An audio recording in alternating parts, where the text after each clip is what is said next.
Доколку се врати старата методологија на пресметка на пензиите, пензионерите ќе се најдат во истата ситуација за која се бореа цели 2 години на улица. Трајче Станојков, председателот на иницијативниот одбор Свети Николе, во вчерашното гостување во МН телевизија рече дека ако тоа се случи, повторно ќе се наградуваат пензионерите со високи пензии, а ќе се казнуваат оние со малите. Ние како баратели, така да кажам, на ова линеарно покачување на пензиите, сме против, да кажам, да се врати оној закон кој што тие го кажуваат како швајцарски модел или закон, кој што беше прифатен од претходната влада и од министерката господја Тренчевска заедно со председателката на пензионерите. Ние се боревме за тоа, 2 години скоро на улица, за да на тој начин да не функционира начинот на усогласувањето на пензиите, па просто едноставно ќе го кажем по една логична пресметка, дека ако иде и понатаму пресметката на пензиите со проценти, тогаш ние доваѓаме во истата ситуација да ги наградуваме оние пензионери кои што имат високи или големи пензии, така да ги речем, а да ги казнуваме или ги осакатуваме овие другите пензионери кои што имат мали пензии.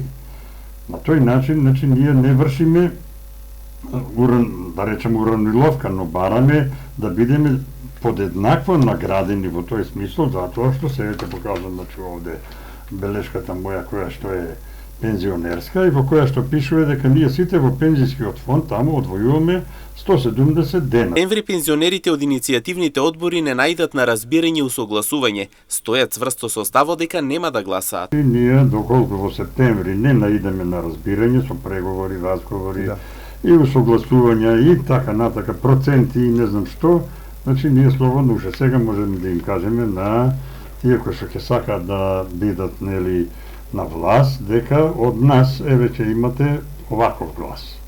Од нас.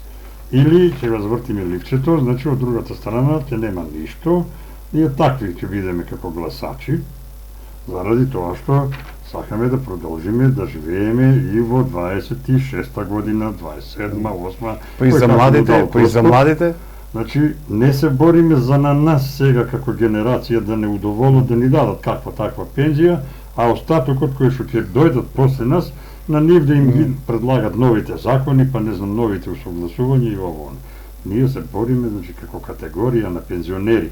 Инаку сега останува да се види како ќе се одвива усогласувањето во пракса од септември и дали пензионерите на вистина ќе почувствуваат подобрување во нивниот животен стандард или повторно ќе се соочат со незадоволство и нови барања.